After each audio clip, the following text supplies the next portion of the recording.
voltamos e no programa de hoje a gente conversa sobre as doenças intestinais. O Dr. Bruno Sander vai falar com a gente mais um pouco então sobre a síndrome do intestino irritável, que é uma associação de sintomas, né? Normalmente com dor e distensão abdominal, como ele falou, junto com constipação e diarreia. Segundo os especialistas, é um distúrbio multifatorial relacionado a alterações diretamente relacionadas ao intestino. Além da ingestão de alguns alimentos, os sintomas podem aparecer ou piorar se a pessoa está estressada, conforme a gente falou no bloco anterior. Doutor, então, como que faz para controlar essa síndrome do intestino irritável, já que ela está muito mais associada à mente do que ao corpo propriamente dito, né? Pois é, isso inclusive é bastante interessante, porque às vezes você pega o paciente de surpresa quando você dá o diagnóstico, né, que é um diagnóstico de exclusão. O que isso significa? Não existe um exame que vai constatar a síndrome do intestino irritável. Após os exames usuais não constatarem outra patologia e pelos sintomas, o diagnóstico vai ser síndrome do intestino irritável. Ou seja, não tem um exame que diz, olha, você tem síndrome. O que os exames dizem é, você não tem outros problemas. Então, o que você tem é a síndrome do intestino irritável. Desta forma, o que é bastante interessante no tratamento aí depois de dar esse diagnóstico, dessa forma, você vira para o paciente e fala, olha, seu problema é intestinal. Você vai procurar um tratamento com o psiquiatra. Aí o paciente vai, como é que é, doutor? Psiquiatra? Mas eu não estou com diarreia, com distensão abdominal. Sim, mas o principal fator, como você disse, é o fator emocional, é a ansiedade, é o estresse, é tudo isso associado. E isso vai piorar os seus sintomas. Claro, o gastroenterologista, ele vai acompanhar junto, mas só o gastroenterologista, sem o acompanhamento ou controle da ansiedade, do estresse, da compulsão, não vai resolver a patologia. Por isso é tão importante que você mostre e convença o paciente a necessidade dele tratar, né, resolver a outra causa, que é o que está realmente levando ele a ter aqueles sintomas. Então, dessa forma, tratar a ansiedade é tratar a síndrome do intestino irritável. Doutor, mas alguns alimentos, por exemplo, algumas pessoas são intolerantes à lactose, outras alérgicas ao leite. Esses alimentos, em momentos de crise, vamos dar o exemplo do leite, então, para a gente pegar um.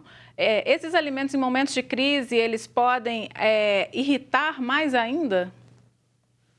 Podem sim, é o que a gente chama de gatilho. Às vezes, como você disse, o paciente ele já está no estado inicial da crise, ele ainda não tem todos os sintomas, mas ele já está naquele quadro que ele está com a distensão abdominal, um certo desconforto, às vezes cólica. E se ele tem uma intolerância à lactose, por exemplo, uma alergia alimentar, e naquele momento, no início das crises, ele ingere aqueles alimentos que ele já não tolera bem, é a cereja do bolo, é o que faltava para piorar tudo. Aí sim, os sintomas vão vir de maneira mais abrupta e vão piorar bastante o quadro do paciente. Aí aqueles sintomas que eram até então bastante leves serão sintomas mais intensos. Aí vai vir aquela distensão importante, quadros de diarreias, às vezes 6, 8 evacuações ao longo do dia, diarreia líquida, com muco.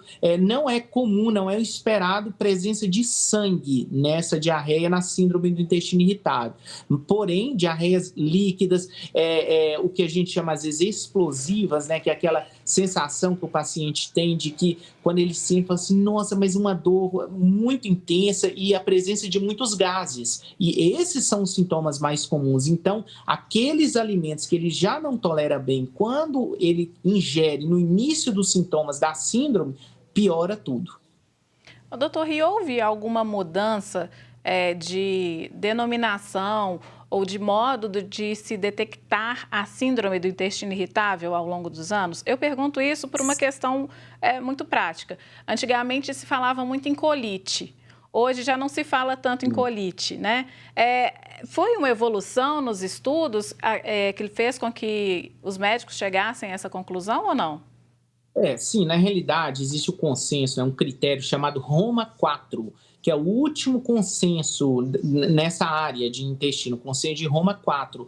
Antes dele existe o primeiro, né, o segundo, o terceiro, e agora a evolução dele é o Roma 4, que estipulou novos critérios.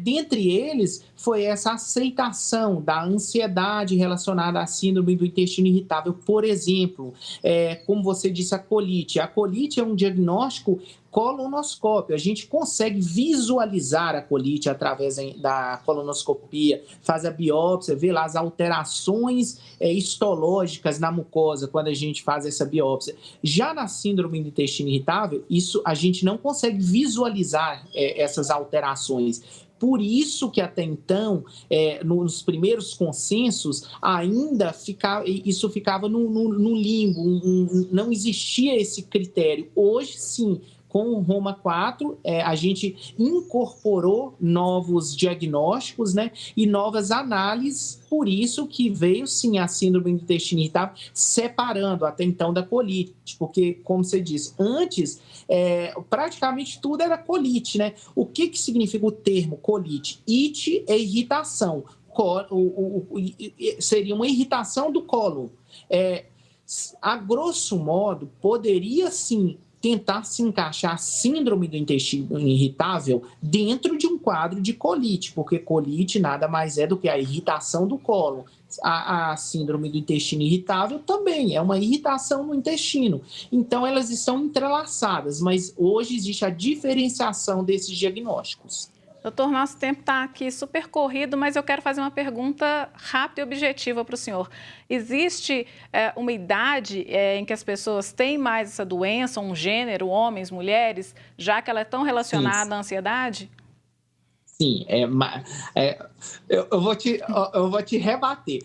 Vamos lá, o que você acha? Qual grupo ou faixa etária e principalmente qual gênero é mais ansioso, homem ou mulher? Mulheres jovens, eu. Exatamente, acertou. Você foi em cima. Exatamente, é mais comum em mulheres jovens. Perfeito. Eu digo porque eu tenho, então por isso que eu sei. Sim, mas é exatamente isso, é o grupo, tanto etário quanto o gênero, onde normalmente a gente mais vê o quadro de ansiedade. É isso mesmo, mulheres jovens. Então, vida mais tranquila e saudável para nós. Exatamente, esse é o segredo. Tá certo, doutor. Peço perdão por nosso tempo estar tão corrido aqui, mas agradeço imensamente sua participação aqui no nosso programa. Participe mais vezes, tá bom? Oi, sou eu que agradeço. Uma boa tarde. Boa tarde. Nosso programa fica por aqui. Semana que vem tem mais. Até lá. Tchau, tchau.